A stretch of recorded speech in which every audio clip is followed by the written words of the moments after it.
తక్కువ సమయంలో ఎక్కువ ఇన్ఫర్మేషన్ తెలుసుకోవడమే స్మార్ట్ పీపుల్ చేసే పని. మెగా వార్తల్లో మీరు మిస్ అవుతున్న మినీ డీటెయిల్స్ మీకోసం. నమస్తే, welcome to four sides TV debate. నేను విజయ్. తెలంగాణలో గతంలో ఎన్నడూ లేని విధంగా కుల రాజకీయాలకు సంబంధించి చర్చ జరుగుతోంది. ఒకవైపు బీసీ కులగణనకు సంబంధించి, మరోవైపు ఎస్సీ వర్గీకరణకు సంబంధించి ప్రధానంగా చర్చ జరుగుతోంది. దాదాపు అన్ని రాజకీయ పార్టీలు కూడా ఇదే అంశాన్ని సెంట్రిక్గా చేసుకొని రాజకీయాలు చేస్తున్నాయనేది ఇటీవల కాలంలో రాజకీయాలను గమనించినటువంటి ఎవరికైనా కానీ అర్థమవుతుంది. అసలు మొత్తంగా ఏం జరుగుతోంది తెలంగాణలో, అసలు ఏ పార్టీ స్టాండ్ ఏ విధంగా ఉంది, విశ్లేషకులు ఏం మాట్లాడుతున్నారు, ఈ మొత్తం అంశాలు ఈరోజు తెలుసుకునే ప్రయత్నం చేద్దాం. అసలు తెలంగాణలో ఇటువంటి ఒక చర్చ రావడానికి కారణం ఏంటో కూడా క్షుణ్ణంగా పరిశీలించే ప్రయత్నం చేద్దాం. డిబేట్ ప్రారంభించే ముందు ప్రేక్షకులకి ఒక మాట అయితే స్పష్టంగా చెప్పదలుచుకున్నాను. బీసీ కులగణనకు సంబంధించి గతంలో నుంచే అనేక పోరాటాలు ఉన్నాయంటే ఖచ్చితంగా బీసీ కులగణన చేసి తీరాలి, అప్పుడే రిజర్వేషన్లు సమన్యాయం జరుగుతుంది. ఆ తర్వాత ఎస్సీ వర్గీకరణకు సంబంధించి కూడా మందకృష్ణ మాదిగ పోరాటం కావచ్చు, లేకపోతే ఎస్సీలకు సంబంధించి చాలామంది కూడా పోరాడి వాళ్ళ ఏదైతే 9% రిజర్వేషన్ అయితే అసెంబ్లీలో ప్రవేశపెట్టుకోగలిగారు. కాకపోతే 11% కావాలని ప్రస్తుతం వాళ్ళు చెప్తున్నారు. సరే, దీనికి సంబంధించినటువంటి చర్చ కూడా కొనసాగుతోంది. కాకపోతే కులాల పేరుతో రాజకీయాలు గతంలో తెలంగాణలో ఎప్పుడూ కూడా లేవు. ఆంధ్రప్రదేశ్ రాజకీయాల్లో కొంతవరకు కుల ప్రస్తావన వస్తుంది, కుల రాజకీయాలు జరుగుతాయనేటువంటి మాట కూడా వాస్తవమే. కాకపోతే తెలంగాణ సమాజంలో ఇటువంటి ఒక కొత్త పద్ధతి రావడంతో ప్రజలు కొంత ఆందోళనకు గురవుతున్నారు. కులాల మధ్య ఏమైనా చిచ్చు ఏర్పడే అవకాశం ఉందా, ఈ మొత్తం అంశాలకు సంబంధించినటువంటి చర్చ కూడా లేకపోలేదు. ఇదే అంశాలకు సంబంధించి మనతో పాటు చర్చించడానికి సిద్ధంగా ఉన్నారు దర్శన్ గారు, ఓయూ రీసెర్చ్ స్కాలర్, వారితో పాటు డాక్టర్ పల్నాటి వెంకటరెడ్డి గారు, బీజేపీ నేత, యుగంధర్ గౌడ్ గారు, బీసీ సంఘం నేత, అదేవిధంగా రామ్మోహన్ గారు కూడా యాడ్ అయ్యారు, విశ్లేషకులు. ముందుగా స్టూడియోలోనే దర్శన్ గారు ఉన్నారు కాబట్టి వారితో ప్రారంభిద్దాం. దర్శన్ గారు నమస్కారం అండి. నమస్కారం సార్. నేను అన్నట్లుగా తెలంగాణలో గతంలో ఖచ్చితంగా తెలంగాణలో కుల ప్రస్తావన అసలు ఉండేది కాదు. ఎవరు ఏపీకి తెలంగాణకి తేడా చెప్పాలన్నా కానీ ఆంధ్రప్రదేశ్లో కొంత కుల ప్రస్తావన ఉంటుంది, కుల రాజకీయాలు జరుగుతాయి. తెలంగాణలో అటువంటి సమస్య ఎప్పుడూ లేదు. తెలంగాణ ప్రజలు ఈ విషయంలో కొంత ఖచ్చితంగా చైతన్యవంతులైనటువంటి చర్చ కూడా ఉండేది. కాకపోతే ఈ మధ్య బీసీ కులగణనకు సంబంధించి కావచ్చు, లేకపోతే ఎస్సీ వర్గీకరణకు సంబంధించి కావచ్చు, ఈ అన్ని నేపథ్యాల్లో ఖచ్చితంగా కుల ప్రస్తావన అయితే వస్తుంది. మరి ఇది కేవలం వాళ్ళ అభివృద్ధికి సంబంధించి అందరికీ సమాన ఫలాలు అందడానికి సంబంధించి మాత్రమే పరిమితమయ్యే అవకాశం ఉందా, లేకపోతే నేనన్నట్లుగా కులాల మధ్య చిచ్చు ఉండే అవకాశం కూడా ఉందా? లేదు సార్, కులాల మధ్య చిచ్చు ఉండే అవకాశాలు లేనే లేదు సార్. ఓకే, మేము అంటా ఉన్నాం ఏంటంటే ఉస్మానియా యూనివర్సిటీ విద్యార్థులుగా ఒక డిబిఎస్ఏ విద్యార్థి సంఘం పక్షాన మేము తెలియజేస్తూ ఉన్నాం ఏంటంటే ఎస్సీ వర్గీకరణ కోసం 30 ఏళ్ళు గౌరవనీయులు మందకృష్ణ మాదిగ అన్న గారు పోరాటం చేశారు.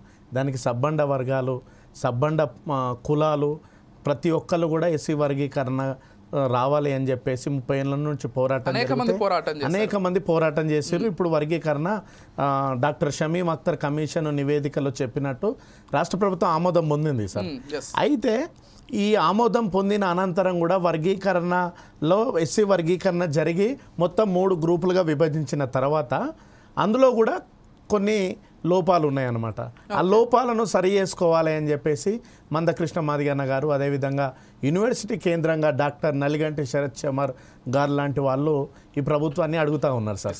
ఒక్క నిమిషం అండి. మనతో పాటు మాధవి గారు కూడా అడిగారు, కాంగ్రెస్ నేత. నమస్కారం మాధవి గారు. నమస్తే అండి. ఎస్, మీరు కంటిన్యూ చేయండి దర్శన్ గారు. సార్, మేము ఏమంటా ఉన్నామంటే సార్, ఇప్పుడు ఇచ్చినటువంటి షమీమ్ అఖ్తర్ కమిషన్ మొత్తం 3 రకాలుగా విభజించింది సార్. గ్రూప్ 1లో మొత్తం గ్రూప్ 1లో 3% పైగా ఉన్నటువంటి జనాభాకు 15 కులాలు ఉన్నటువంటి గ్రూప్ 1లో 1% రిజర్వేషన్ ఇచ్చింది. అదేవిధంగా గ్రూప్ 2లో 62% పైగా ఉన్నటువంటి ఏదైతే జనాభా 2011 లెక్కల ప్రకారంగా ఉన్నటువంటి ఈ జనాభా అంటే మొత్తం 18 కులాలకు 9% రిజర్వేషన్ ఇచ్చింది. అదేవిధంగా గ్రూప్ 3లో 33% పైగా ఉన్నటువంటి ఏదైతే జనాభాలో ఏదైతే 26 కులాలకు 5% రిజర్వేషన్ కల్పించింది. ఏది డాక్టర్ షమీమ్ అఖ్తర్ కమిషన్. అయితే మందకృష్ణ మాదిగన గారు కావచ్చు, మిగతా కొన్ని విద్యార్థి సంఘాల నాయకులు కావచ్చు, అయితే ఈ ఎస్సీ వర్గీకరణ జరిగినందుకు మేము రాష్ట్ర ప్రభుత్వం ఆమోదం పొందినందుకు సంతోషిస్తూనే కరెక్టు లెక్కల ప్రకారంగా జరగలేదు, వారి జనాభా దామాష ప్రకారంగా జరగలేదు. ఎట్లా జరగలేదు అని అంటే సుమారుగా మాదిగలు 32% వరకు ఉంటారు సార్. మాదిగల జనాభా ఎంత వరకు ఉన్నది అని అంటే 32 లక్షల మంది వరకు మాదిగలు ఉన్నారు సార్. ఈ 32 లక్షల మంది మాదిగలకు నిజానికి ఇక్కడ వచ్చింది ఏంది? ఇప్పుడు మా ఏదైతే మెరుగైనటువంటి షెడ్యూల్ కులాలలో 22 కులాలు ఉన్నాయి సార్. ఈ 26 కులాలు ఉన్నాయి. ఈ 26 కులాలలో వీళ్ళ జనాభా ఎంత ఉన్నదంటే 33% ఉన్నది. ఈ 33%లో మాలలు ఎంతమంది ఉన్నారు అంటే 15 లక్షల మంది ఉన్నారు సార్. అయితే మాదిగలు ఎంతమంది ఉన్నారు? గ్రూప్ 2లో అయితే ఎంతమంది ఉన్నారంటే 32 లక్షల మంది ఉన్నారు. మరి 33% ఉన్నటువంటి వాళ్ళకేమో 5% జనాభా ఇస్తే 5% రిజర్వేషన్ ఇస్తే ఏదైతే 32 లక్షల మంది ఉన్నటువంటి మాదిలకు ఎంత రావాలి అనేటువంటి చర్చ జరుగుతుంది. అంటే ఈ స్టాటిస్టిక్స్ లెక్కల ప్రకారంగా సరైనటువంటి విధంగా వర్గీకరణ జరగలేదు. At the same time group 1, group 2, group 3లలో ఇప్పుడు పంబాల కావచ్చు, మాంగు కావచ్చు, కొన్ని డెవలప్మెంట్ అయినటువంటి కులాలను కూడా ఏం చేశారంటే వెనుకబడని కులాలలో చేర్చారు. అదేవిధంగా కొన్ని మితాయర్ల వాళ్ళంటి కులానికి సంబంధించినటువంటి వాళ్ళని ఏం చేశారు అని అంటే గతంలో డి కులంలో ఉండే వాళ్ళు ఏం చెప్తా ఉన్నారంటే మేము బాగా ఉన్నటువంటి మాల లేదంటే ఈ కులంలో మేము ఉండలేము అని చెప్పేసి వాళ్ళు చెప్తా ఉన్నారు. అర్థమైంది. అంటే మొత్తంగా అయితే వర్గీకరణ జరిగింది కానీ పూర్తి న్యాయం జరగలేదు అనేది. అవును సార్. ప్రభుత్వం కూడా అంటే ఈ సవరణలు చేసుకుంటే బాగుంటది, దీని ద్వారా అందరికీ న్యాయం జరుగుతుంది అనేటువంటిది మా ఉద్దేశం. రైట్. ఓకే దర్శన్ గారు, ఒక్కసారి రామ్మోహన్ గారితో మాట్లాడదాం. రామ్మోహన్ గారు నమస్కారం అండి. విజయ్ గారు నమస్కారం. రామ్మోహన్ గారు, నేను అన్నట్లుగా ఈ ఏదైతే వర్గీకరణలు లేకపోతే కులాలకు సంబంధించి జనాభా లెక్కింపు ఇదంతా కూడా జరుగుతోంది. అంటే ఇది కేవలం అందరికీ సమాన ఫలాలు అందేంత వరకు మాత్రమే పరిమితం అవుతే బాగుంటుంది, అందరం అదే కోరుకుంటున్నాం. కాకపోతే రాజకీయ నాయకులు కావచ్చు, లేకపోతే కొంతమంది వీటిని కులాల మధ్య చిచ్చురేపే విధంగా కూడా ప్రోత్సహిస్తున్నారు. కేవలం తెలంగాణలో కాదు, అటు తమిళనాడులో కూడా ఇటువంటి రాజకీయమే జరుగుతుంది. మీరు చూసే ఉంటారు డెఫినెట్లీ. అసలు మొత్తంగా ఈ ప్రస్తుత పరిస్థితులకు సంబంధించి మీ అభిప్రాయం ఏంటి? విజయ్ గారు, మీకు అట్లాగే ప్యానెల్లో మిత్రులు దర్శన్, అట్లాగే పల్లాడి వెంకటరెడ్డి గారు, అట్లాగే మాధవి గారు, మన 4 స్టేట్స్ టీవీ ప్రేక్షకులకు నమస్కారం. అక్కడే మీరు చర్చ, చాలా మంచి చర్చ తీసుకున్నారు. మీరు మొదలు ఇంటర్వ్యూలో చెప్పిన విషయాన్ని పూర్తిగా ఎక్కువిస్తున్నారు. తెలంగాణలో కుల గజ్జి లేదు, కుల గజ్జి ఆంధ్రప్రదేశ్ లో ఉన్న కుల గజ్జి లేదు. అప్పుడు ఉమ్మడి ఆంధ్రప్రదేశ్ లో లేదు, ఇప్పుడు కూడా లేదు. కానీ కుల చైతన్యం ఉంది. కుల గజ్జి వేరు, కుల చైతన్యం వేరు. తెలంగాణ సాయుధ రైతాంగ పోరాటంలో చాకలి ఐలమ్మ నుంచి మొదలుకొని దొరలు, రెడ్లు, వాళ్ళ సామాజిక వర్గాన్ని వ్యతిరేకించి కూడా భీమరెడ్డి నరసింహారావు, మాలు స్వరాజ్యం గారు మరి వాళ్ళ దొరల కుటుంబం నుంచి వచ్చినారు. కానీ వాళ్ళు పోరాటంలో పాల్గొన్నారు కదా. విష్ణు రామచంద్రరెడ్డి మీద పోరాటంలో వీళ్ళందరూ కూడా, అంటే అక్కడ కుల వర్గ పోరాటం, వర్గ చైతన్యం ఉంది. ఇక్కడ కుల చైతన్యం కంటే వర్గ చైతన్యం తెలంగాణ లేకుంటే కనుకనే కమ్యూనిస్ట్ పార్టీలు, నక్సలిజం అంతా ఎక్కడి నుంచి వచ్చింది. నేనేమంటున్నా అంటే ఇప్పుడు కూడా ఆంధ్రప్రదేశ్ విభజించిన తర్వాత కూడా మొన్నటి తెలంగాణ సాయుధ మన రైతాంగ పోరాటం నుంచి మొన్నటి తెలంగాణ ప్రత్యేక తెలంగాణ పోరాటం వరకు కూడా ప్రజలందరూ కులాలకు అతీతంగా, మతాలకు అతీతంగా పోరాడారు. ఇది ఇప్పటికి వస్తారు. ఇది ఏంటంటే, ఇది నా ఉద్దేశం ప్రకారం ఏంటంటే కులకరణ సరైంది అంటున్నాను, కానీ చేసిన తీరు బాగాలేదు. చేసిన దానిలో చాలా లోపాలు ఉన్నాయి. దీనివల్ల సంకుల సమరం జరుగుతుంది. నేను 2-3 ఆర్టికల్స్ రాశాను. సంకుల సమరం జరుగుతుంది. మెల్లమెల్లగా స్థానిక ప్రభుత్వాల ఎన్నికలు వాయిదా పడ్డాయి. జూన్ జరగదు, అక్టోబర్ దాకా పోతే అనుకుంటాను.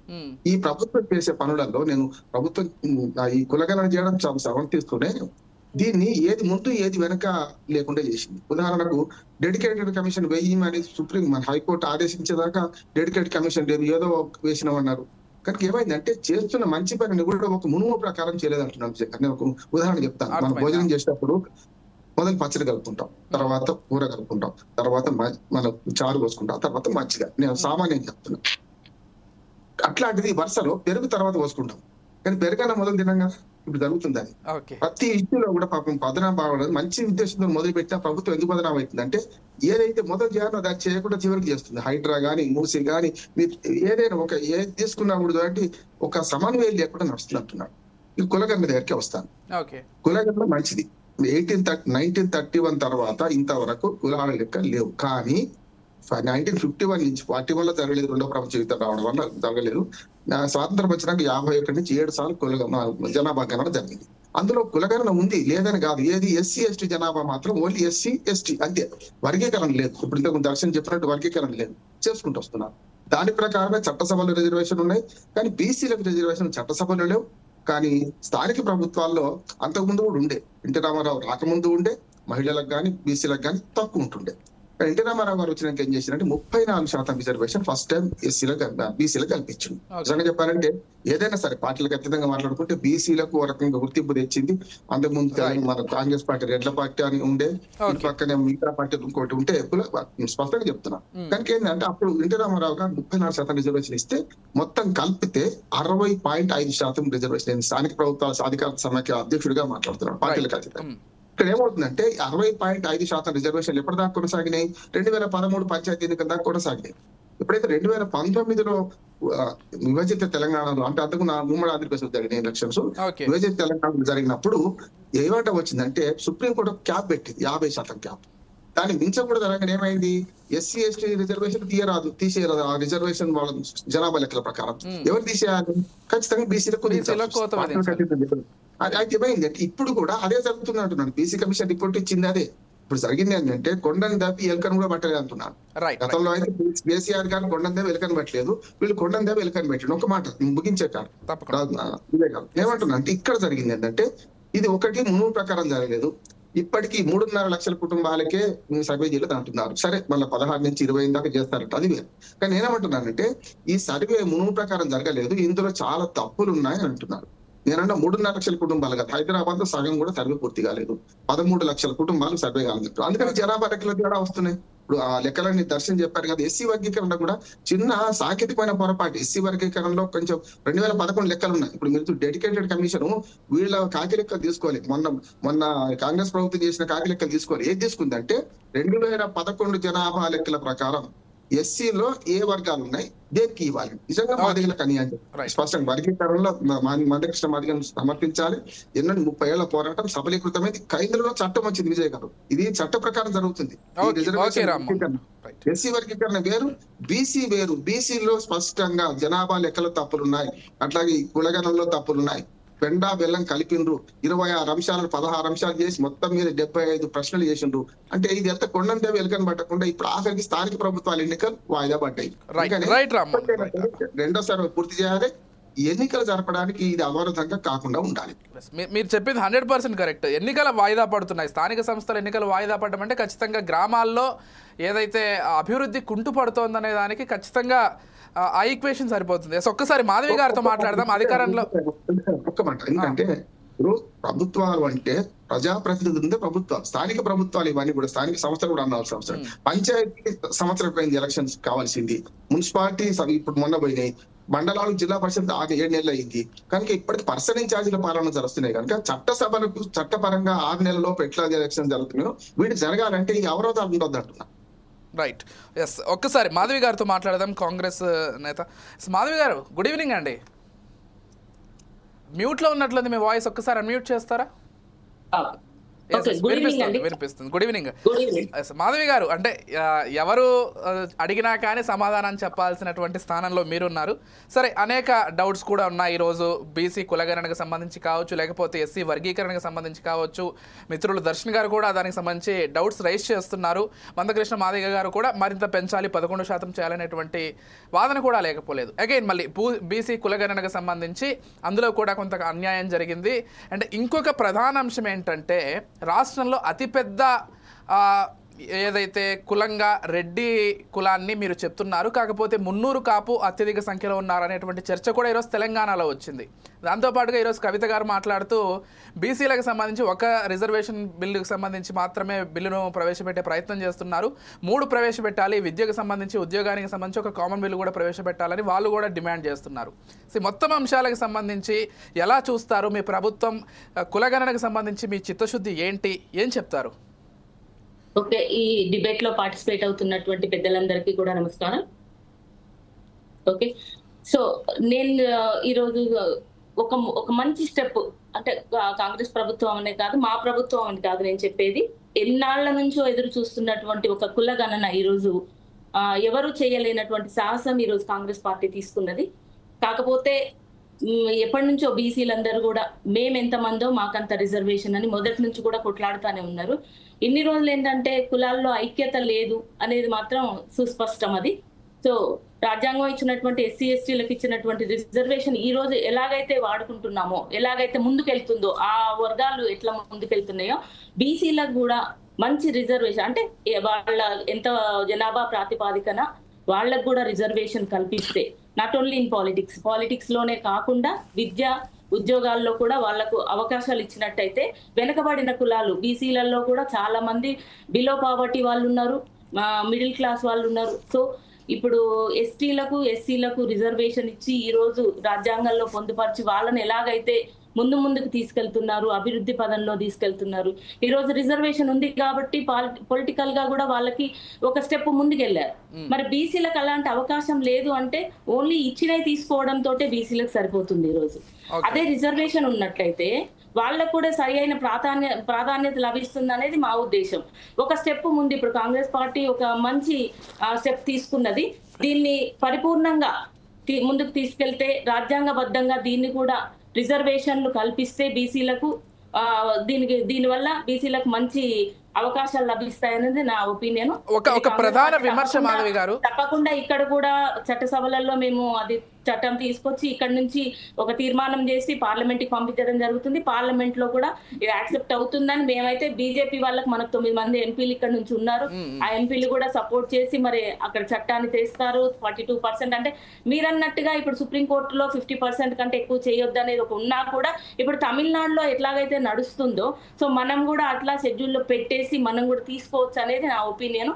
ఆ ఎలక్షన్లు లేట్ అవుతున్నాయంటే ఇది ఒక మంచి పరిణామానికి, ఒకవేళ రిజర్వేషన్ వచ్చినట్టయితే అన్ని వర్గాల వారికి సరైన అవకాశాలు లభిస్తాయి. కొంత లేట్ అయినా కూడా ఇది ఒక మంచి పరిణామం అని నా ఉద్దేశం అండి. అంటే కాకపోతే లేట్ అవ్వడం వల్ల ఏదైతే ఈ కులగణని బేస్ చేసుకొని స్థానిక సంస్థల ఎన్నికలు ముడిపడి ఉన్నాయి కాబట్టి మరింత లేట్ చేస్తే ఎలక్షన్స్ కూడా మరింత లేట్ అవుతాయి.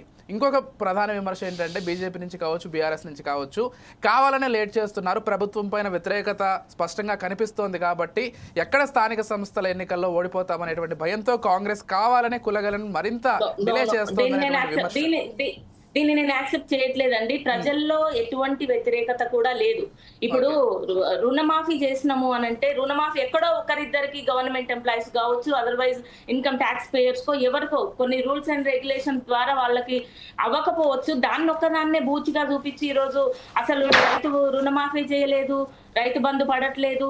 ఆల్రెడీ రైతు బంధు కూడా స్టార్ట్ అయిపోయింది. ఈ రోజు బోనస్ ఇచ్చినందుకు రైతులు చాలా సంతోషంగా ఉన్నారు.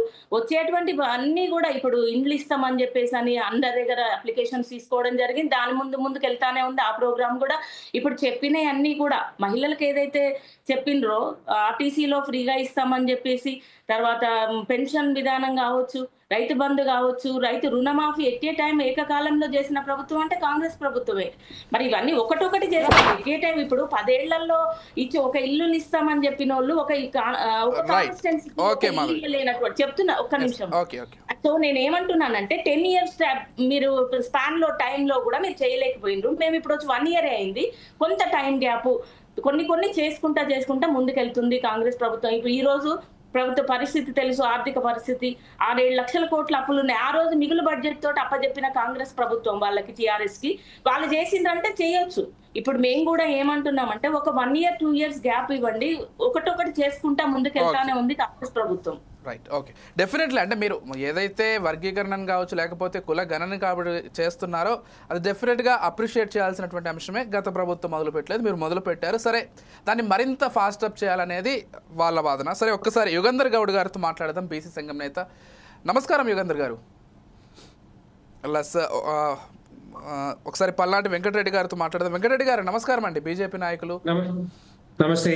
ఎస్, ఎలా చూస్తారండి అంటే రాష్ట్రంలో బీసీలకి సంబంధించి పూర్తి స్థాయిలో కులగణన 42% వరకు వచ్చి 46% వచ్చినా కానీ 42% మాత్రమే రిజర్వేషన్ ఇస్తున్నారు. దాంతోపాటుగా ఎస్సీ వర్గీకరణకు సంబంధించి 11% వాళ్ళు అడుగుతున్నారు, 9% పరిమితం చేశారనేటువంటి వాదనలు కూడా లేకపోలేదు. అసలు మొత్తంగా తెలంగాణలో ఈ కులగణనకు సంబంధించి వర్గీకరణలకు సంబంధించి ఏం జరుగుతోంది? మీ పార్టీ నుంచి ఏమైనా డిమాండ్స్ ఉన్నాయా? ముందుగా మీకు అలాగే ఫోర్ స్ట్రైట్స్ ప్రేక్షకులకి, ప్యానల్ రామ్మోహన్ రావు గారికి, మాధవి గారికి, దర్శన్ గారికి అందరికి నమస్కారం.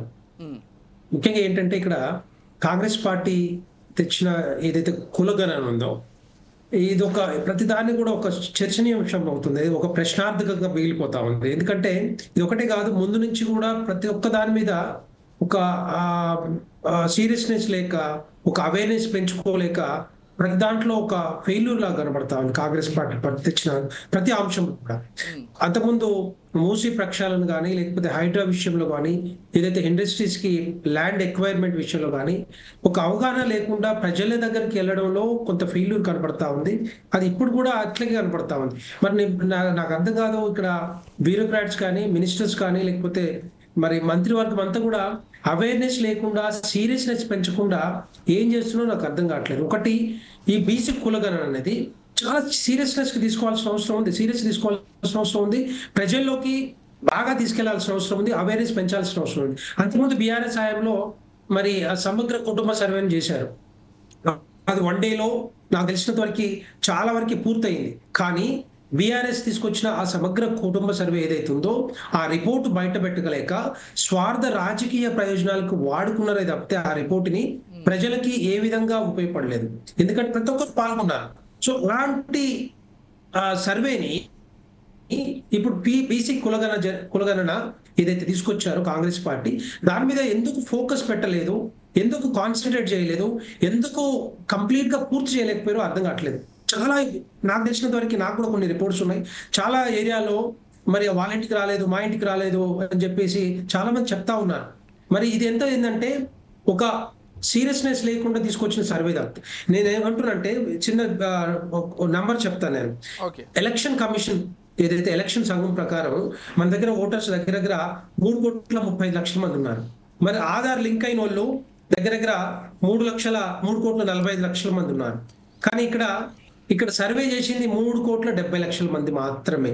సో దీంట్లో మొత్తం చూస్తే ఈ ఓటర్స్ కాని వాళ్ళు 18 సంవత్సరాల లోపల వాళ్ళు దగ్గర 1 కోటి మంది ఉన్నారు. అంటే టోటల్ గా మన పాపులేషన్ తెలంగాణలో 4,35,00,000 మంది ఉంటే మరి వీళ్ళు చేసిన సర్వే ప్రకారం చూస్తే 3,70,00,000 మంది మాత్రమే వచ్చారని చెప్తా ఉన్నారు. ఇది కరెక్టా కాదని తెలియదు. ఇదంతా కూడా ఏంటంటే ఏదైనా సర్వే చేయాలంటే కంప్లీట్ సర్వే చేయాలండి. తెలంగాణ రాష్ట్రంలో ప్రతి ఒక్కరికి ఉపయోగపడేట్టుగా ఉండాలి. ఎందుకంటే ఇదే సర్వే ఇదే రిపోర్టు రేపొద్దున తెలంగాణ అసెంబ్లీలో ప్రవేశపెడతారు, చట్టసభల్లో చట్టం రూపంలో వచ్చే అవకాశాలు ఉంటాయి. దానివల్ల మిగతా ఏవైతే మనం సంక్షేమ పథకాలు కానీ మిగతా అభివృద్ధి కార్యక్రమాలు కానీ ఎక్కడ ఏం చేయాలో అని మనకు ఒక స్పష్టంగా కనపడే అవకాశాలు ఉంటాయి. ఎందుకు దీంట్లో కొంత ఫెయిల్యూర్ కనపడతా ఉంది, దీంట్లో ఎందుకు వ్యతిరేకత వస్తూ ఉంది?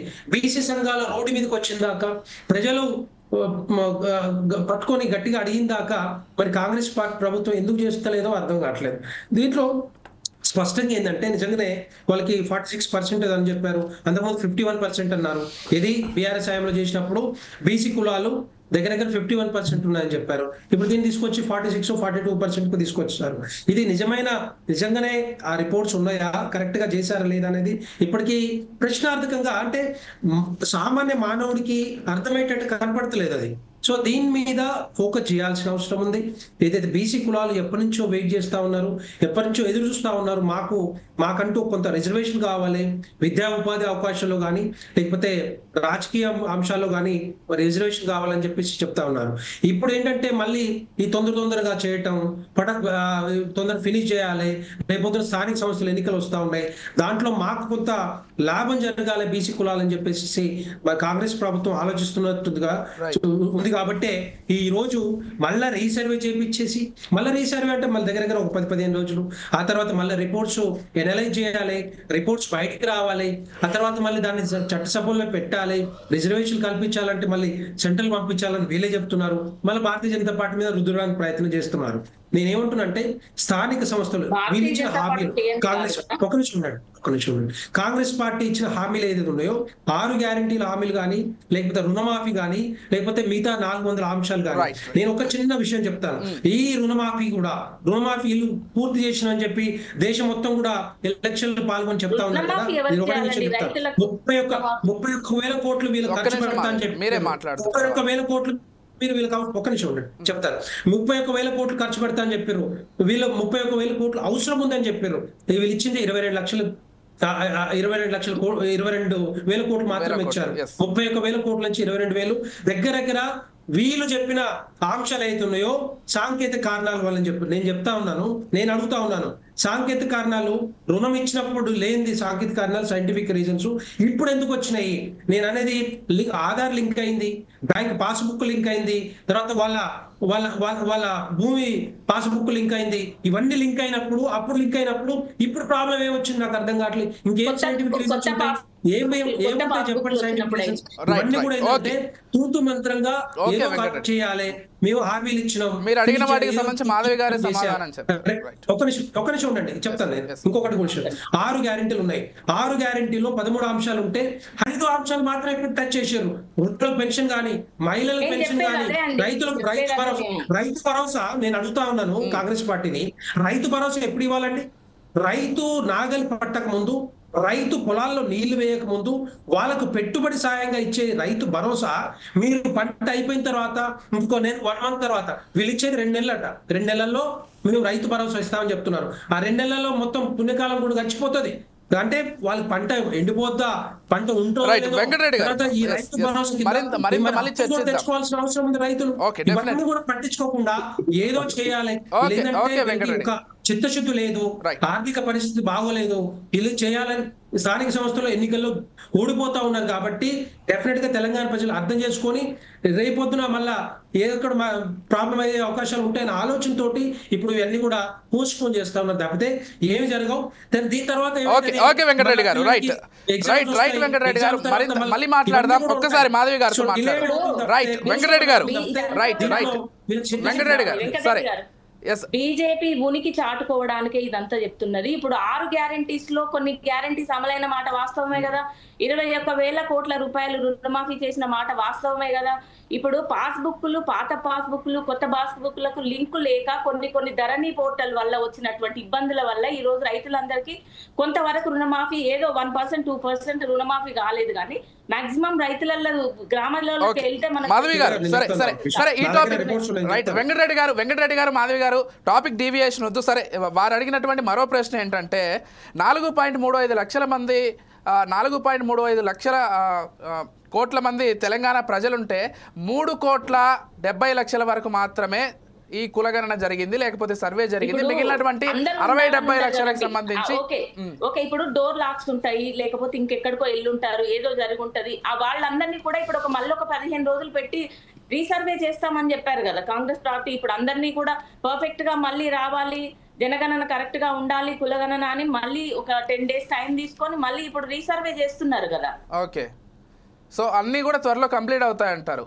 అన్ని కంప్లీట్ అవుతాయి. ఇప్పుడు ఇచ్చిన 6 గ్యారెంటీలు కూడా ఇప్పుడు మోడీ గారు ఇప్పుడు నల్లధనం తీసుకొచ్చి ప్రతి ఒక్కరి బ్యాంకుల అకౌంట్లలో వేసిండ్రా? మరి ఇప్పుడు ఇంగ్లీష్ సమాన్ ఇచ్చిందా? అదే టైం వెంకటరెడ్డి గారు సరే, ఇతర రాజకీయ అంశాలు వదిలేద్దాం. ఇంకొక విషయం మాధవి గారు చేసుకుంటూ ఇంకొక విషయం కాబట్టి కొద్దిగా చేసుకుంటూ ఒకదాని తర్వాత ఒకటి చేసుకుంటూ ముందరికి వెళ్తుంది ప్రభుత్వం. ఒకటేసారి అర్థమైంది చేస్తామని చెప్పలేదు కదా.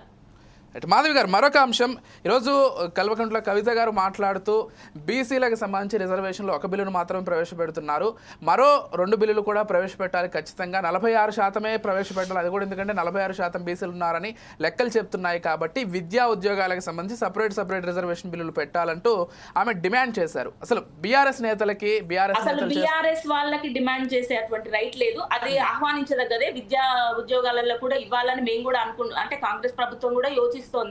కానీ బీఆర్ఎస్ కి బీసీల గురించి మాట్లాడేటువంటి రైట్ ఏ మాత్రం లేదు. ఎందుకంటే ఉన్నటువంటి స్థానిక సంస్థలలో ఉన్నటువంటి 30% తీసుకొచ్చి 19% చేసింది వాళ్ళు కాదా? మొదటి నుంచి కూడా బీసీలకు అన్యాయం చేస్తుంది బీఆర్ఎస్ పార్టీ కాదా? సో ఇప్పుడేదో వాళ్ళు లేరు, ప్రతిపక్షంలో ఉన్నాం కాబట్టి ఏదో ఒక అస్త్రం సంధించాలని తప్పితే వాళ్ళు చిత్తశుద్ధి లేదు. బీసీలకు కనీసం కులగణన కాదు కదా, బీసీలకు ఎటువంటి అవకాశాలు ఇవ్వని పార్టీ అంటే బీఆర్ఎస్ ప్రభుత్వం. ఈరోజు బీఆర్ఎస్ పార్టీ ప్రభుత్వం ఉన్నప్పుడు ఎటువంటి అవకాశాలు ఇచ్చిందో మేము చూడలేదా? ఈ రోజు కాంగ్రెస్ చేసిన దాన్ని అందులో ఉన్న తప్పులేంటో వెతుకుదామని చూస్తున్నారు. కానీ బీసీల కోసం చేస్తున్నటువంటి సర్వే మంచిదని మరి ఎందుకు పార్టిసిపేట్ అవ్వలేదు? లీడర్స్ అంతా అవ్వాలి కదా, వాళ్ళ బాధ్యతగా వాళ్ళు కూడా ఒక లీడర్ గా వాళ్ళు పార్టిసిపేట్ అవ్వాలి కదా. ఇవన్నీ పెట్టుకొని సరే అన్నమాట నేను కూడా ఏకీభవిస్తున్నా. ఉద్యోగాలలో విద్యలో ఇవ్వాలి, అవకాశం ఇవ్వాలని, రిజర్వేషన్ ఇవ్వాలని మేము కూడా ముందుకెళ్తున్నాం. విజయ్ గారు కొంచెం లేని వాళ్ళ గురించి ఎందుకు కానీ నా ఉద్దేశం అంటే ఇప్పుడు విమర్శలు రాజకీయ విమర్శలు పక్కన మనం మాట్లాడుకుందాం కులగణన గురించి అది ఒక్క మాట వాట్ నెక్స్ట్ అని మాట్లాడుకుంటే చాలా గందరగోళం అవుతుంది విజయ్ గారు. ఇప్పుడు ఏమవుతుందంటే ఈ లెక్కలని ఎవరి పార్టీ వాళ్ళు చెప్తున్నారు. స్పష్టంగా మీరు ఆలోచన చేయండి. 3,51,00,000 ఓటర్లు ఉన్నారు మన దగ్గర తెలంగాణలో మొన్నటి అసెంబ్లీ ఎన్నికల సందర్భంగా. కానీ 3,70,00,000 మంది ప్రజలు ఉన్నారని ఈ లెక్క చెప్పింది కదా. దానికి కారణమైంది హైదరాబాద్ లో సగం సర్వే జరగలేదు. 30% ఉంటుంది, సగం అని అయింది, సగం జరగలేదు. దాని వల్ల జనపద తక్కువ వస్తుంది. రెండోది 18 అంటే ఒక 0 to 18 years కేవలం 16 లక్షల మంది ఉన్నారా? లేరు కదా. మీరు 2011లో కాంగ్రెస్ హయాంలో కులగణన జరిగిందండి. ABCD వరకు మొత్తం అన్ని కూడా చేసిండ్రు. కానీ వాళ్ళు ఎందుకు బయట పెట్టలేదు అంటే 1.3% తేడా ఉన్నది కనుక అప్పుడు వద్దనుకున్నా. కానీ ఇప్పుడు 3.5% తేడా ఉన్నా కూడా దేశవ్యాప్తంగా చేసిన సర్వే వాళ్ళ ఆపితే ఇప్పుడు మళ్ళా ఇప్పుడు ఎట్లా ప్రకటించిందో ఒకటి. రెండోది బీసీలలో అన్ని కలిపి బీసీలు ప్రకటించాలి కానీ ముస్లిం బీసీలు హిందూ బీసీలను ప్రకటించడం వల్ల వాళ్ళ కొరి వాడే పెట్టుకున్నారని అంటున్నాను. ఇట్లా ఉండదు. ముస్లిం బీసీలలో 10% ఉంటారని నేను నమ్ముతలేను. అంటే ముస్లిం బీసీలో 10% వచ్చిందంటే ఓవైసీ కూడా ఇందులోకి వచ్చినట్టే లెక్క. ఎందుకని చెప్ప దూదేకుల కులం ఉంటది విజయ్ గారు. దూదేకుల వాళ్ళు బీసీ. ఇప్పుడు మన దగ్గర ఆంధ్రలో కాపులు బీసీలు కాదు, తెలంగాణలో 300 కాపులు బీసీలు. ఇవన్నీ కప్పడం వల్ల అప్పుడు ఏది బీఆర్ఎస్ హయాంలో ఏది సర్వే చేశారో అప్పుడు ఏది 2015 సర్వేలో 14 సర్వేలు ఏమొచ్చిందంటే 51% బీసీలు ఉన్నారు. 51% అనేది ముస్లింలు హిందువులు కాదు, అన్ని బీసీలు దూదేకుల వాళ్ళతో కలిపి. ఇంకా ముస్లింలలో మేరా అని ఉంటది కులం. ముస్లింలలో చాకలి వాళ్ళు ఉంటారు విజయ్ గారు. ఇప్పుడు అకాడమిక్ మాట్లాడుకుందాం. ముస్లింలలో మంగళ వాళ్ళు ఉంటారు, మంగళ పని చేసే ముస్లింలు ఉంటారు వాళ్ళు. ఇవన్నీ కలిపి బీసీల కిందకి వస్తారు. మామూలు ముస్లిం రాదు బీసీల కిందకి. అందుకే నేను ఏమంటున్నాను, అప్పుడు 51% లెక్క కలిపి వచ్చింది కదా. ఇప్పుడు కాంగ్రెస్ హయాంలో వచ్చిన లెక్క 56% వచ్చింది. 5% పెరిగిండ్రు. అది అర్థమైతలేదు. ఆ 10 వేరే, ఈ 46% వేరే అనే వరకు 46% అయినా మేము 42 అంటున్నాం. ఒక్క మాట చెప్తాను, వాట్ నెక్స్ట్ జరగాల్సింది విడిచిపెట్టి ఇప్పుడు ఒకరి మీద దుమ్మెత్తి పోసుకుంటే లాభం లేదు. దుమ్మెత్తి పోసుకుంటే చాలా అంశాలు ఉన్నాయి. రైతు భరోసా ఉందనుకోండి, మొత్తం 5 ఏళ్ళ ఎగబెట్టినట్టే లెక్క ఏది కాంగ్రెస్ పార్టీ. ఎట్లా అంటే సరే రామ్మోహన్ గారు తప్పకుండా చర్చిద్దాం. ఒక్కసారి దర్శన్ గారితో మాట్లాడదాం. దర్శన్ గారితో మాట్లాడిన తర్వాత మీతో మాట్లాడాల్సినటువంటి అంశం ఒకటి కీలకమైనటువంటి అంశం ఉంది రాజకీయాలకు అతీతంగా. దర్శన్ గారు, కమింగ్ టు దిస్ SC/ST రిజర్వేషన్కి సంబంధించి, వర్గీకరణకు సంబంధించి ప్రధానంగా మీరు మాట్లాడుతున్నారు. అంటే ప్రభుత్వాన్ని ఏం డిమాండ్ చేయదలుచుకున్నారు? మందకృష్ణ మాదిగ గారు చెప్పినట్లుగా 11% ఖచ్చితంగా వర్గీకరణ జరగాలనేది మీ డిమాండా, లేకపోతే 10%కైనా పంచాలని ఏమైనా కోరుకుంటున్నారా? ఎస్, మేము అంటా ఉన్నాం ఏంటంటే సార్, ఈ ప్రభుత్వము, ఈ కాంగ్రెస్ ప్రభుత్వము చిత్తశుద్ధిని ప్రకటించుకోవాలి. మంత్రివర్గ ఉపసంఘము సుప్రీంకోర్టు స్టేట్మెంట్ ఇచ్చిన తర్వాత ఆయా రాష్ట్ర ప్రభుత్వాలు ఎస్సీ వర్గీకరణ అమలు చేసుకోవచ్చు అని చెప్పిన తర్వాత అసెంబ్లీలో రేవంత్ రెడ్డి గారు ప్రకటన చేసిండు. మంత్రివర్గాన్ని ఏర్పాటు చేసి మంత్రివర్గ ఉపసంఘం నుంచి షమీమ్ అఖ్తర్ కమిషన్ ఏర్పాటైంది. కమిషన్ ఏర్పాటైన తర్వాత కేబినెట్ ఆమోదం పొంది వర్గీకరణ జరిగింది సార్. మేము అందుకు ఈ రాష్ట్ర ప్రభుత్వానికి ప్రత్యేకంగా ధన్యవాదాలు తెలియజేస్తాం, ఈ కాంగ్రెస్ ప్రభుత్వానికి, రాష్ట్ర ప్రభుత్వానికి. అయితే ఈ రాష్ట్ర ప్రభుత్వం కూడా ఈ ఎస్సీ కులాల వర్గీకరణలో కొంత చిత్తశుద్ధి అనేటువంటిది నిరూపణ చేసుకోవాలి. కొన్ని లోపాలు ఉన్నాయి, ఈ లోపాలని సరి చేసుకోమని చెప్పేసి మేము ఉస్మానియా రీసెర్చ్ స్కాలర్స్గా, ఒక మాదిగలుగా, ఉస్మానియా యూనివర్సిటీ జేఏసీ పక్షాన కూడా మేమేం చెప్తా ఉన్నాం, ఒక DBSS సంఘంగా. కానీ ఇప్పుడున్నటువంటి కులాలలో సార్, ఇప్పుడు నేను గతంలో కూడా చాలా స్పష్టంగా చెప్పినాను. గతం 1997లో డాక్టర్ రామచంద్రరాజు కమిషన్ ఏర్పాటైనప్పుడు 2000 నుంచి 2004 వరకు వర్గీకరణ అనేటువంటి అమలైంది సార్. ABCDగా వచ్చింది.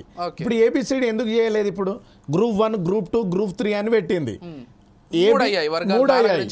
మూడయ్యాయి సార్. మేమేమంటున్నామంటే, ఇప్పుడు గతంలో ABCD ఎట్లా ఉండేనో ఇప్పుడు కూడా అట్లనే కావాలంటున్నాను. నెంబర్ 1, గతంలో రామచంద్రరాజు కమిషన్ ఉన్నప్పుడు ఏం జరిగిందంటే, ఏలో 12 కులాలు ఉండే 1% రిజర్వేషను, బిలో 18 కులాలు ఉండే ఏదైతే 7% రిజర్వేషన్, మాదిగ ఉపకులాలు గతంలో, సిలో 25 కులాలు ఉండే, 25 కులాలలో మాల ఉపకులాలు ఉండే, వాళ్ళ ఎంత శాతం 6% రిజర్వేషన్ ఉండే, డీలోనేమో ముఖ్యంగా 5 కులాలు ఉండే 1% రిజర్వేషన్ ఉండే సార్.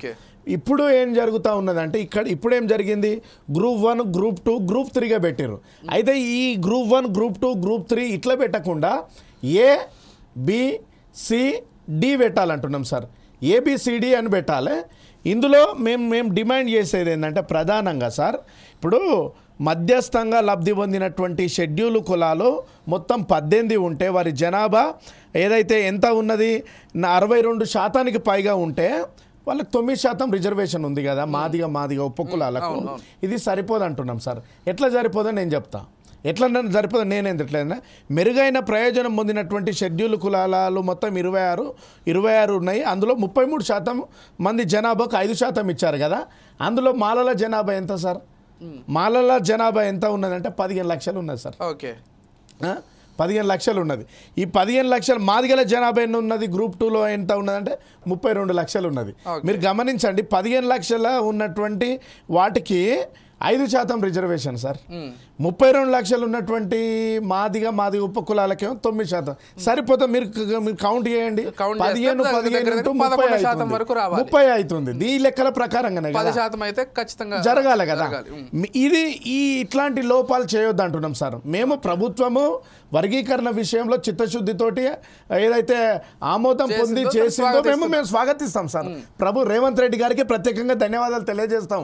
అయితే ఈ మార్పులు చేయకపోతే ఏమవుతుందంటే ప్రభుత్వం చిత్తశుద్ధి లేదు. మళ్ళీ ఎస్సీ కులాలలో గొడవలు పెడుతున్నారు, వీళ్ళు కులాల మధ్య చిచ్చు పెడుతున్నారు, కుల రాజకీయాలు చేస్తున్నారు, కులాల మధ్య అని అంటున్నాను. ఇంతకుముందు మన విశ్లేషకులు సార్ అన్నట్టు రామ్మోహన్ సార్ అన్నారు, ఈ బాబాసాహెబ్ అంబేద్కర్ గారు అన్నట్టు అంటే కులమత పునాదుల మీద కులమత పునాదుల మీద ఒక జాతిని కానీ ఒక నీతిని కానీ నిర్మించలేమన్నట్టు ఈ భారతదేశం అంటేనే కుల వ్యవస్థ సార్. ఈ దేశంలో మీకు చెప్పాలి సార్, ఎందుకు కులగణన కావచ్చు లేదంటే వర్గీకరణ కానీ ఏంటంటే 3000 ఏండ్ల నుంచి కులంతో వివక్షలు అనుభవించారు. ఈరోజు సంపద అంటే ఎస్సీ ఎస్టీ బీసీ మైనార్టీ ఈ కులాలకు కొన్ని వర్గాలు లబ్ధి పొందినరు, వివక్షను అనుభవించరు. వీళ్ళకి రిజర్వేషన్ ఫలాలు అందుతే దీని ద్వారా విద్యాపరంగా కావచ్చు, ఉద్యోగాల పరంగా కావచ్చు, రాజకీయ పరంగా కావచ్చు మెరుగ్గా అయ్యే అవకాశాలు ఉంటాయనే ఉద్దేశంలో భాగంగా ఇక్కడ వర్గీకరణ జరగాలంటున్నారు, ఇటు బీసీ కులగణన జరగాలని చెప్పారు. మేమంటా ఉన్నాం ఏంటి అంటే చేసినటువంటి ఈ యొక్క వర్గీకరణలో ఏవైతే కులాలు ఉన్నాయో జనాభా దామాష ప్రకారంగా వారు వెనుకబడిన వాళ్ళ గుర్తింపుకు అనుగుణంగా కొన్ని కులాలని చేర్చాలి. డీగా ABCDగా పెట్టాలి. బాగా అభివృద్ధి చెందినటువంటి కులం ఉన్నదనుకో, ఫర్ ఎగ్జాంపుల్ అవసరమైతే ఇప్పుడు అభివృద్ధి చెందని కులాలన్నిటినీ ఒకవైపు వేయాలా. ఇప్పుడు ఇచ్చినటువంటి దాంట్లో కానీ అది సాధ్యం అవుతుందా? అభివృద్ధి ఏ కులం చెందింది, అభివృద్ధి చెందని కులం ఏది అనేటువంటి లెక్కలు తీయడం అసలు సాధ్యం అవుతుందా? ఆ కులాలు అంగీకరిస్తాయా? అందుకోసమే సార్ ఇప్పుడు మీరు ఆర్థికంగా అభివృద్ధి అంటున్నారా? మేము అంటా ఉన్నాం ఆర్థికంగా, రాజకీయంగా, సామాజికంగా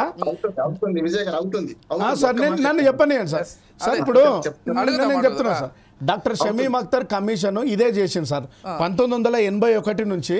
సార్ 1981 నుంచి డాక్టర్ షమీమ్ అఖ్తర్ కమిషన్ ఏం చేసిందంటే ఈ తెలంగాణలో అక్షరాస్యత ఎంతమంది ఉన్నది, ఎంతమంది చదువుకున్నారు ఇది చూసింది. అట్ ద సేమ్ టైం 1981 నుంచి ఎంతమంది ఉద్యోగాలు వచ్చినాయి దళితుల వర్గాలకు, ఉద్యోగాలు ఎన్ని ఉన్నాయి, అక్షరాస్యత ఎంత ఉన్నది. అట్ ద సేమ్ టైం ఆయా కులాలలో ఎస్సీలలో ఉండేటువంటి ఎస్సీ కులాలు ఎస్సీ ఉపకులాలలో ఎంతమంది రాజకీయ నాయకులు అంటే వార్డు మెంబర్ కానుంచి ఎమ్మెల్యే మంత్రి ముఖ్యమంత్రి వారు ఏ కులాలకు రాజకీయంగా వీళ్ళు అభివృద్ధి చెందిర్రు అనేటువంటిది మొత్తం కూడా షమీమ్ అఖ్తర్ కమిషన్ వెలుగులోకి తీసింది. ఇంకొక విషయం దర్శన్ గారు, అంటే మీరు విద్యావంతులు కాబట్టి మీ దగ్గర ఈ విషయాన్ని ప్రస్తావిస్తున్నాను.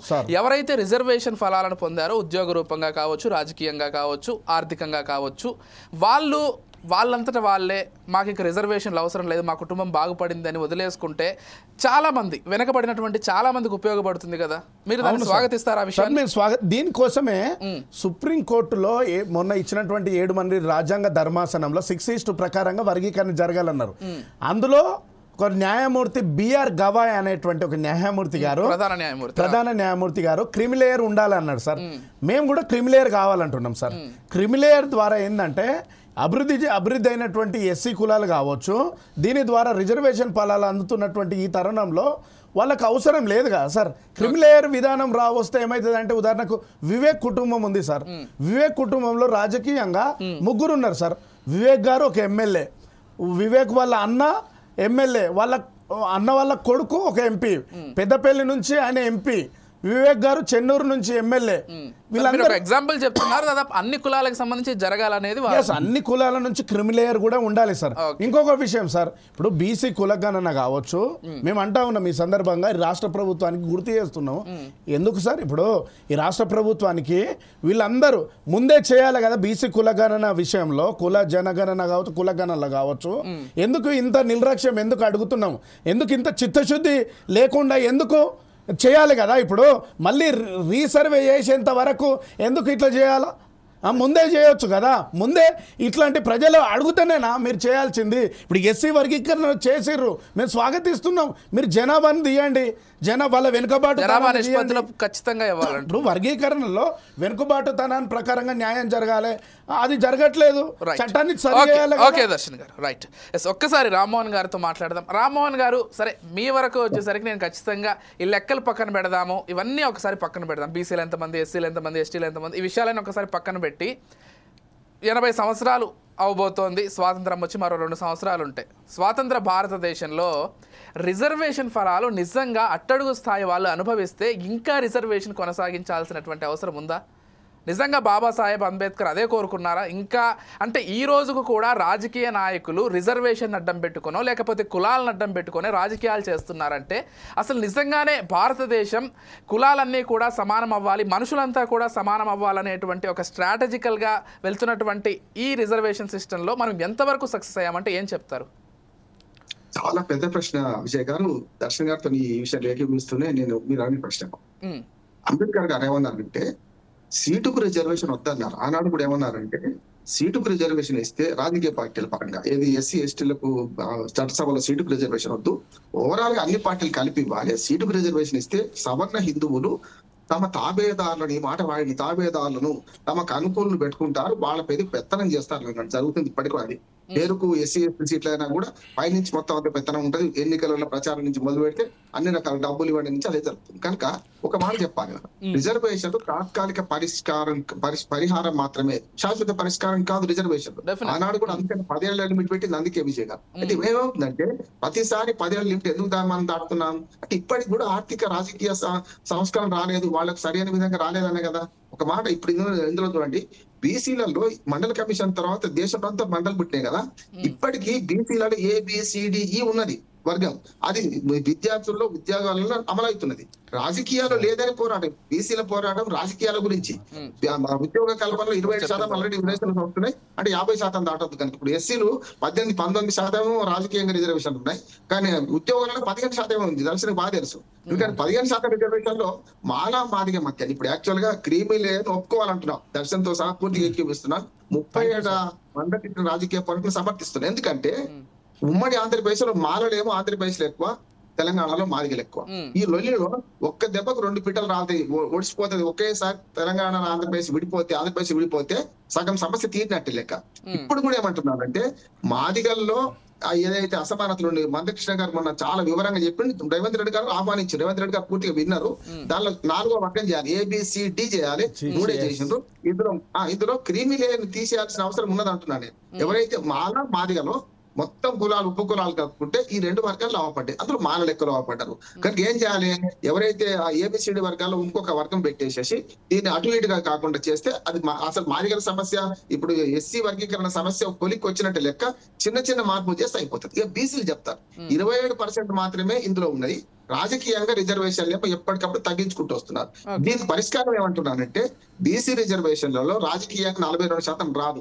ఈ సర్వే చట్టబద్ధం కాదు. ఈ సర్వే ఎంతవరకు చట్టబద్ధం అయింది అంటే రాష్ట్రంలో ప్రణాళిక ఏర్పరచుకోవడం, రాష్ట్రంలో మనం ఎవరికి ఏం చేయాలని చర్చించడానికి మాత్రమే సరిపోతుంది. కానీ రిజర్వేషన్ల పరంగా చూస్తే మళ్ళీ మొదటికి వచ్చింది. ఇప్పుడు ఒక అసెంబ్లీ మీటింగ్ పెట్టాలి, అందులో దాన్ని ఆమోదించాలి. గతంలో కూడా బీఆర్ఎస్ గవర్నమెంట్ అప్పుడు కూడా వాళ్ళు ఆమోదించి పంపించారు, కేంద్ర ప్రభుత్వం ఏం చేయలేదు. నాకు వెంకటరెడ్డి గారి ద్వారా బీజేపీకి మన విజ్ఞప్తి ఏంటంటే మంచి వచ్చేట్టు ఒక ఒత్తిడి వచ్చింది.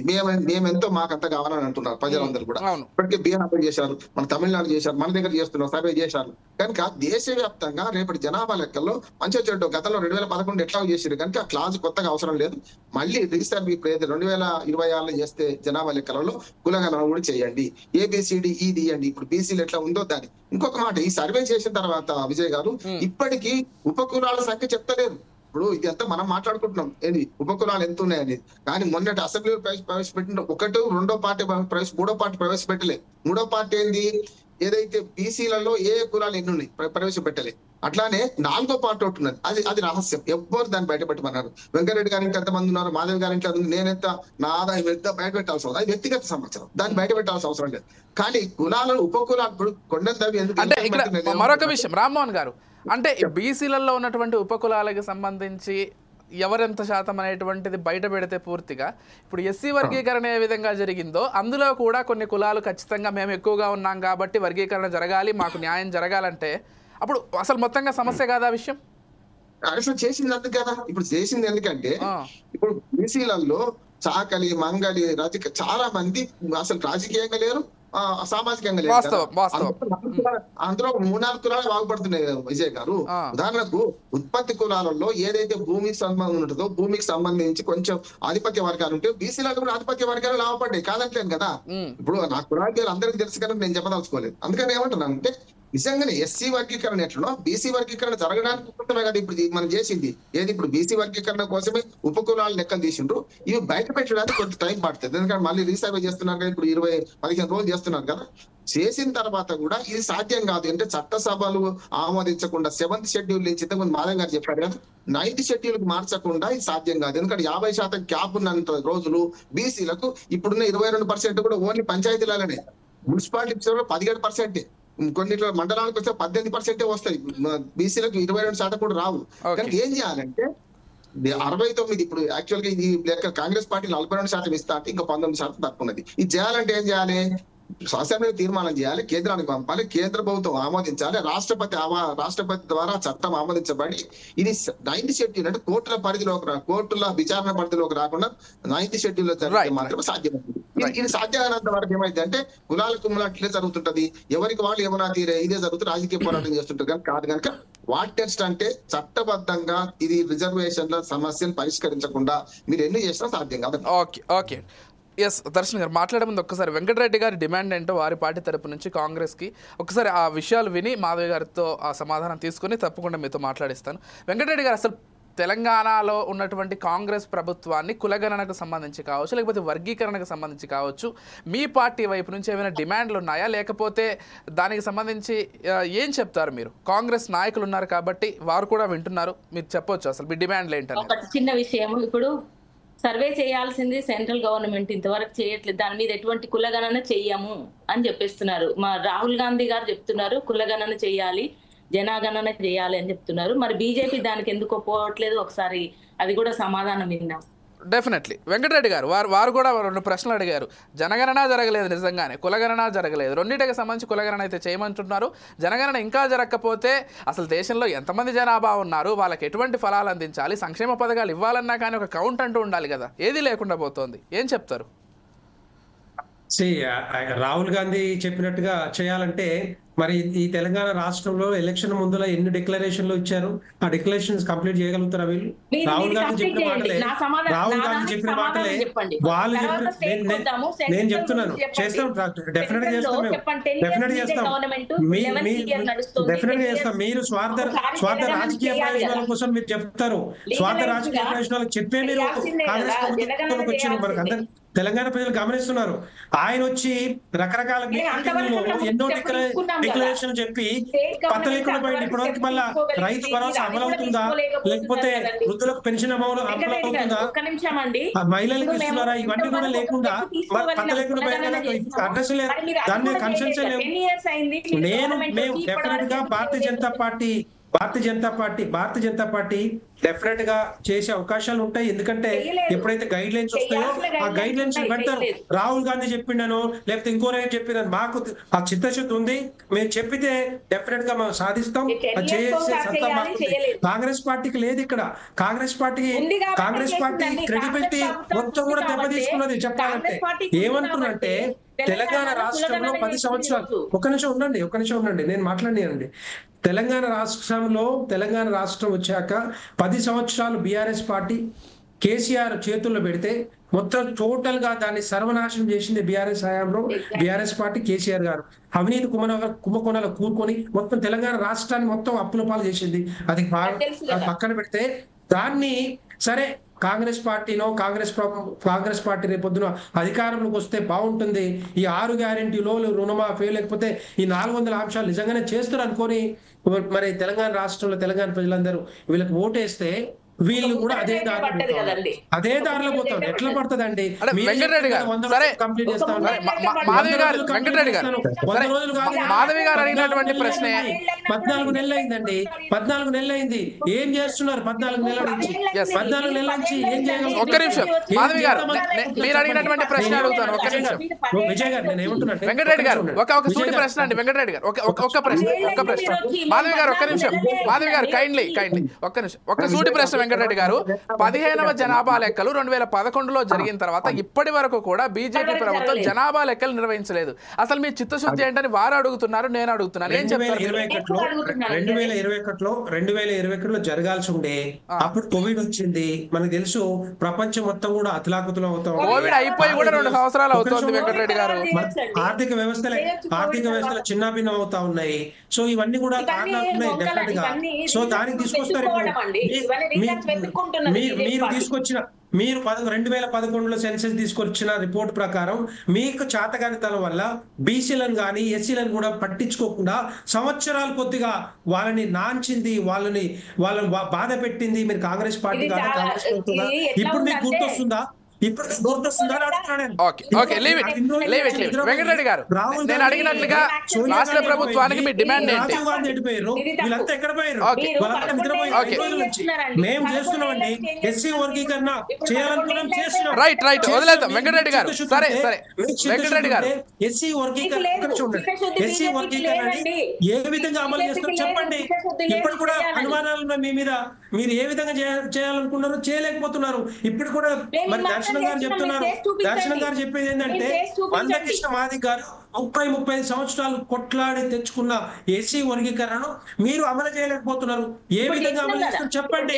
వాళ్ళకి 9% వస్తుందా, 11% వస్తుందా అది చెప్పండి. ఇవన్నీ కూడా ఏంటంటే కాంగ్రెస్ పార్టీకి చిత్తశుద్ధి లేదు. ఏ విధమైన చిత్తశుద్ధి కనపడలేదు. వాళ్ళకి ప్రతి దాని మీద ప్రతిది కూడా తీసుకొచ్చిన ప్రతి అంశం కూడా చర్చనీయాంశం అవుతుంది, ప్రశ్నార్థకం అవుతా ఉంది. స్థానిక సంస్థలు వస్తున్నాయి కాబట్టి ఇవన్నీ కూడా దానికి పోస్ట్పోన్ చేస్తా ఉన్నారు తప్పితే దీంట్లో ఏ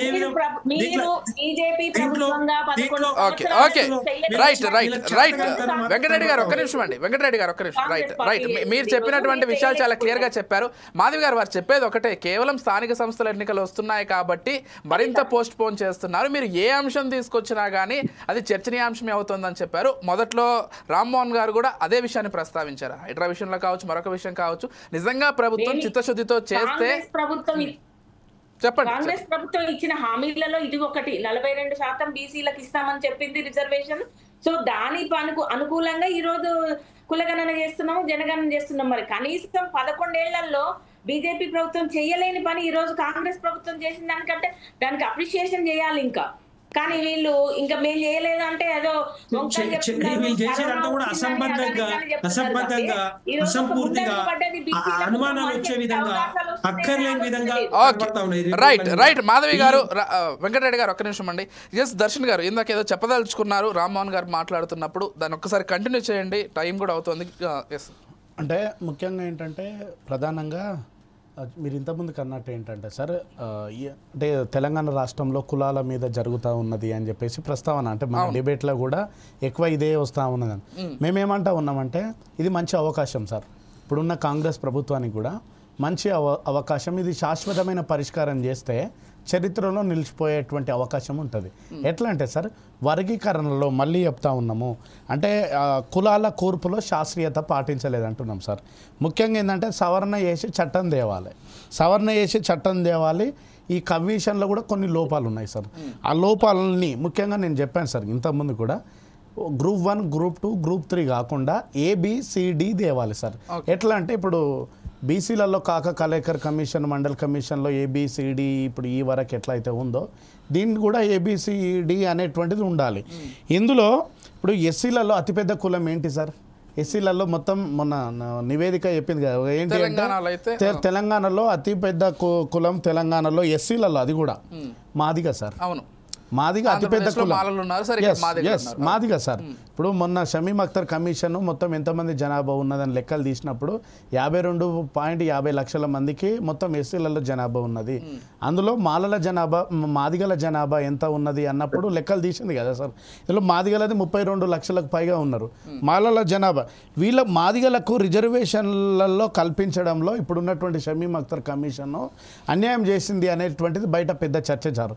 అట్లనే మాలలు అంటే మాదిగల తర్వాత అత్యధికంగా జనాభా ఉన్నటువంటి వాళ్ళు మాలలు సార్. వీళ్ళకు ఏంటి అంటే రిజర్వేషన్ 5% కేటాయించడం అనేది ఎక్కువ అనేటువంటిది బయట చర్చ జరుగుతూ ఉన్నది. ప్రతి ఒక్కరు గమనిస్తూ ఉన్నారు.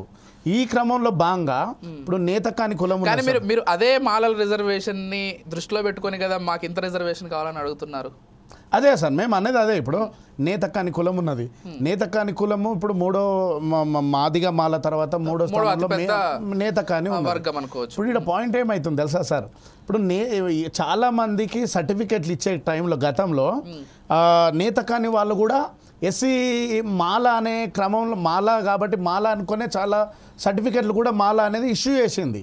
ఇప్పుడు వాళ్ళు ఒకవేళ బయటికి వెళ్తే ఇప్పుడు మూడో అతిపెద్ద కులము నేతకాని. ఇప్పుడు కృష్ణన్న కూడా బయట ఉండేటువంటి అందరూ కూడా అనేది ఏంటంటే ఇప్పుడు నేతకాని కానీ ఏదైతే మిగతా ఉన్నటువంటి కులాలు ఉన్నాయి కదా సార్, ఈ నేతకాని కావచ్చు వీళ్ళని సపరేట్గా చేయాలి, వీళ్ళని ఇంకో డి గ్రూప్లో కేటాయించాలి.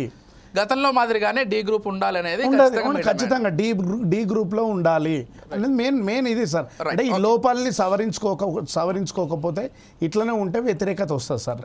బీసీ కులగణాలలో కూడా సార్ మేము చివరిగా చెప్తున్నాం సార్, ఈ ప్రభుత్వం చిత్తశుద్ధి ప్రకటించి రాష్ట్ర ప్రభుత్వము రేవంత్ రెడ్డి గారు ప్రతి ఇల్లును తిరిగి చెక్ చేసి ఎట్లా ఉన్నది నిజానికి జెన్యూనిటీని అవకాశం ఉంది కదా, ఇంతమంది ప్రభుత్వ యంత్రాంగంలో కలెక్టర్స్ ఉన్నారు.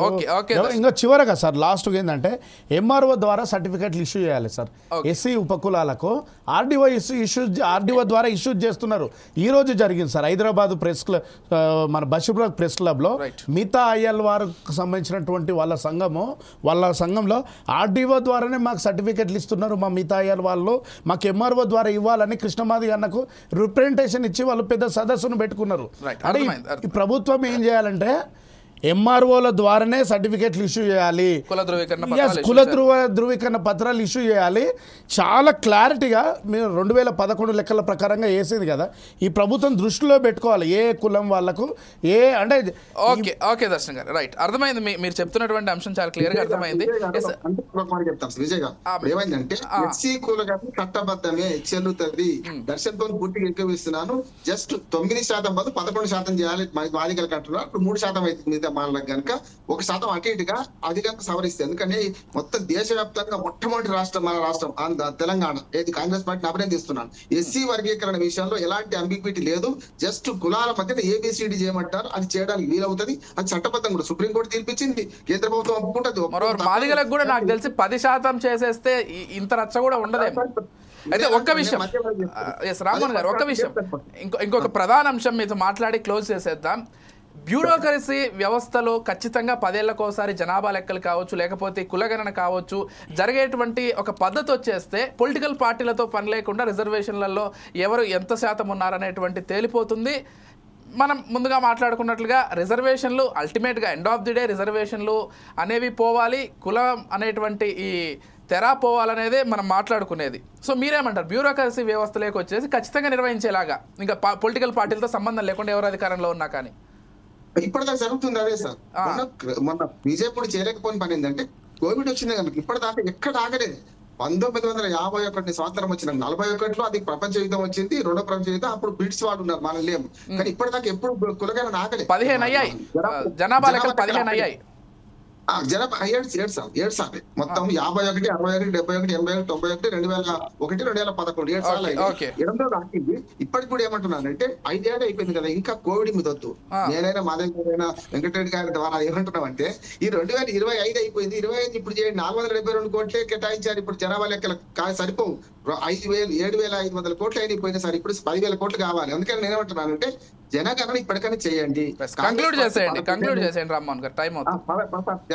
కాంగ్రెస్ పార్టీ అధికారంలో లేకపోతే 11 ఏళ్ళు అయింది. మీరు ఇప్పుడు అధికారంలో ఉన్నారు, 3వ సారి అధికారంలోకి వచ్చారు. ఇప్పుడైనా జనాభా లెక్కలు చేయండి, కులగణన చేయండి. వర్గీకరణ ఎట్లా సాధ్యం కానీ దేశమంతా వర్గీకరణ చేయండి. మన ఆంధ్రప్రదేశ్ లో కాంగ్రెస్ పార్టీ మొదలుపెట్టింది, మీరు దేశమంతా వర్గీకరణ చేయండి, బీసీ వర్గీకరణ కూడా చేసేస్తే ఈ గొడవ పోతుంది. మేమెంతో మాకంత అనే దానికి వస్తుంది. బీజేపీ వాళ్ళ కోట్లో బాగుంది. రైట్ రామ్మోహన్ గారు. ఎస్ వెంకటరెడ్డి గారు, మిగిలినటువంటి పొలిటికల్ అంశాలన్నీ కూడా పక్కన పెట్టేసి కేవలం కులగణనకు సంబంధించి వర్గీకరణకు సంబంధించి కాంగ్రెస్కి ఏమైనా చెప్పదలుచుకుంటే ఒక్క మాటలో ఏం చెప్తారు? వెంకటరెడ్డి గారు మ్యూట్ లో ఉన్నట్లు ఉన్నారు. వెంకటరెడ్డి గారు మీ ఆడియో మ్యూట్ లో ఉంది, ఒక్కసారి చూసుకుంటారా? డెఫినెట్ గా ఏదైతే కాంగ్రెస్ పార్టీ ఏదైతే చేస్తా ఉందో ఎస్సీ వర్గీకరణ కానీ మాదిగలు కానీ మాలలు కానీ వాళ్ళకి ఒక ట్రాన్స్పరెంట్ పద్ధతిలో వాళ్ళకి కావాల్సిన జనాభా దమాషా ప్రకారం వాళ్ళకి చేస్తే మాత్రం డెఫినెట్ గా బాగానే ఉంటుంది. అన్ని అంశాల్లో వాళ్ళకి ఇంకా ఏ ఇష్యూస్ ఉండవు. దాంతో పాటుగా బీసీ కులగణన కూడా తీసుకొచ్చారు కాబట్టి దాన్ని కూడా ఒక చిత్తశుద్ధితోటి కాన్సన్ట్రేట్ చేసి వాటి మీద అవేర్నెస్ పెంచాల్సిన అవసరం ఉంది, ఫోకస్ పెంచాల్సిన అవసరం ఉంది. పూర్తిగా రిపోర్ట్ తీసుకొచ్చి వాళ్ళ దమాషా ప్రకారం ఇస్తే మాత్రం డెఫినెట్ గా స్వాగతిస్తారు. తెలంగాణ ప్రజలందరూ కూడా స్వాగతించే అవకాశం. రైట్ ఓకే అండి. రైట్, ఒకసారి దర్శన్ గారు ఏదో చెప్తారంటే ఒక్క మాటలో చెప్పేసండి సార్. మేము ఒకటే మాట ఏంటంటే మన ఫోర్ సైడ్ టీవీ ఛానల్ ద్వారా నుంచి ముఖ్యంగా మీ నేతృత్వం నుంచి అంటే కులాల పంచాయతీ అంటే మాదిగా మాలగా ఎస్సీ వర్గీకరణ అంటే మాదిగా వర్సెస్ మాలగా అంటే చిత్రీకరిస్తున్నారు. ఇది మేము తప్పని చెప్తున్నాం. ఖచ్చితంగా ఇది తప్పని చెప్తున్నాము. సార్ ఇంకోటి ఏంటంటే కలిసి పంచుకుందాము, మనం కలిసే ఉందాము, కలిసి తిందాం. మనం ఎవరి జనాభా ఎంత ఉన్నామో ఆ జనాభా దామాష ప్రకారంగా మన ఫలాల్ని రాజ్యాంగం ద్వారా వచ్చినటువంటి ఫలాలని మన జనాభా దామాష ప్రకారంగా కలిసి పంచుకుందాం. మనం విద్యా ఉద్యోగ ఆర్థిక రాజకీయ పరంగా మన అభివృద్ధి అయిదాం అనేది ఎస్సీ వర్గీకరణ కోసం పోరాటం చేసే మందకృష్ణ మాదేవ్ గారు కావచ్చు. ఇప్పుడు ఆ పోరాటంలో డాక్టర్ నల్గంటి శరత్ చమర్ గారు ఇంకా విద్యార్థి మిత్రులు ఆ భాగస్వామ్యమైనటువంటి ప్రతి ఒక్కరు ముఖ్యంగా నేను చెప్పేది ఏంటంటే సార్, ఇది కులాల పంచాయతీగా వర్గీకరణ అంటే ఇది దళితుల ఐకమత్యానికి అంటే ఐకమత్యం పోతుంది దీని ద్వారా, అంటే కుల రాజకీయాలు ఏంటి ఈ సరైనటువంటిది కాదు కదా అంటా ఉన్నారు. పంచుకుందాం అంటున్నాం సార్, ఇది కరెక్టు. ఇప్పుడు బీసీ కులగణన రావడం అనేది కూడా తెలంగాణ రాష్ట్రంలో వస్తే క్లియర్ కట్గా మంచిగా అన్యాయం లేకుండా క్లియర్ కట్గా చేస్తే next generation sir, next generation విద్య ఉద్యోగ ఆర్థిక రాజకీయ సామాజిక రంగాలలో అభివృద్ధి అవుతుంది సార్. ఇది మంచి పరిణామము. మంచిగా బీసీ కులగణన జరగాలి. ఎస్సీ వర్గీకరణలో షమీమ్ అఖ్తర్ కమిషన్ చేసినటువంటి లోపాలను ప్రభుత్వం చిత్తశుద్ధితోటి సవరించుకొని ముందుకు పోతే ఖచ్చితంగా ప్రభుత్వానికి మంచి అభినందన వస్తుంది. కానీ మేము ఇట్లా మార్చుకోమని చెప్తే వ్యతిరేకత వస్తుంది అనేది మా అభిప్రాయం సార్. ఇప్పుడు ఒక నిమిషం కంక్లూడ్ చేసేయండి మాధవ్ గారు, మీ దగ్గరికి వస్తుంది. ఇప్పుడు కాంగ్రెస్ ప్రభుత్వం ఏదైతే తెలంగాణలో చేసిందో అదొక ముందడుగు. బీసీలకైతే రిజర్వేషన్ కోసం ముందడుగు వేసినాము. నేను ఏమంటున్నా అంటే 10 ఏళ్లకోసారి జరిగేటువంటి జనగణన జరిగితే దాని మీద డిపెండ్ అయిన చట్టాలు చాలా ఉన్నాయి. ఈ రోజు మహిళా రిజర్వేషన్ కావచ్చు చట్టసభలలో. సో అదేం చెప్పిండ్రు, దీని తర్వాతనే అన్నారు జనగణన జరిగితే మళ్ళీ కాన్స్టిట్యున్సీస్ అవి అయితే దాని తర్వాత మహిళా రిజర్వేషన్ అన్నారు. అంటే దీన్ని పొడిగించుకుంటా పోతే అది కూడా జరగదు. ఈ రోజు మహిళా రిజర్వేషన్ అనేది కూడా రాదు. సో బీసీలకు రావాల్సినటువంటి ఫలాలు కూడా అందకపోవచ్చు. సో ఇట్లా ప్రతి దాంట్లో కూడా జనగణన మీద ఆధారపడి ఉన్నటువంటివి చాలా ఉన్నాయి. కాబట్టి తప్పకుండా ఈ జనగణనలో ముందడుగేయాలి సెంట్రల్ గవర్నమెంట్ అంటే బీజేపీ ప్రభుత్వం అని చెప్పి మేము కోరుకుంటున్నాం. రైట్, థ్యాంక్ యూ మాధవి గారు, థ్యాంక్ యూ సో మచ్ అండి. అదేవిధంగా రామ్మోహన్ రావు గారు, దర్శన్ గారు, వెంకటరెడ్డి గారు, ప్రతి ఒక్కరికి థ్యాంక్ యూ సో మచ్ అండి డిబేట్లో పాల్గొన్నందుకు. మొత్తంగా సమానత్వమే లక్ష్యంగా రిజర్వేషన్లు ఉన్నాయి. ఖచ్చితంగా సమీప భవిష్యత్తులోనే ఈ రిజర్వేషన్లు అన్నీ కూడా అందరి సమానత్వానికి దోహదపడాలని, అందరూ కూడా కులాలు మతాలు అనేవి లేకుండా అందరూ ఒక స్థాయికి చేరుకోవాలనేటువంటి కోరికతోటే ఆ రోజు డాక్టర్ బిఆర్ అంబేద్కర్ గారు కావచ్చు, రాజ్యాంగం రచించినటువంటి అందరూ కావచ్చు, ఆ కోరికతోటే పెట్టారు. సమీప భవిష్యత్తులో అది జరగాలని కోరుకుందాం. కానీ ప్రస్తుతానికి మాత్రం ఖచ్చితంగా చట్టబద్ధంగా ఇవన్నీ కూడా ఒక కొలిక్కి వస్తే బాగుంటుందనేది అందరి అభిప్రాయం కూడా. ముఖ్యంగా ఎస్సీ రిజర్వేషన్కి సంబంధించి లేకపోతే వర్గీకరణకు సంబంధించి ఖచ్చితంగా కులాల వారీగా ఒక డేటాని ఖచ్చితంగా ప్రకటించగలిగితే భవిష్యత్తులో అందరూ కూడా ఆర్థికంగా సామాజికంగా న్యాయం పొందిన వాళ్ళు అవుతారు. అదే విషయం బీసీల్లో కూడా జరగాలి. బీసీ కులగణనలో కూడా ఏ వర్గం ఎంత శాతం ఉందనేటువంటిది తేలితే ఖచ్చితంగా ఒక మంచి అడుగు ముందుకు వేసినట్లుగా ఉంటుందనేది ప్రతి ఒక్కరూ కోరుకుంటున్నారు. ఈవెన్ కాంగ్రెస్ పార్టీ కూడా అదే చెప్తుంది, మేము అదే చేయబోతున్నామని. Thank you for watching 4 Sides TV.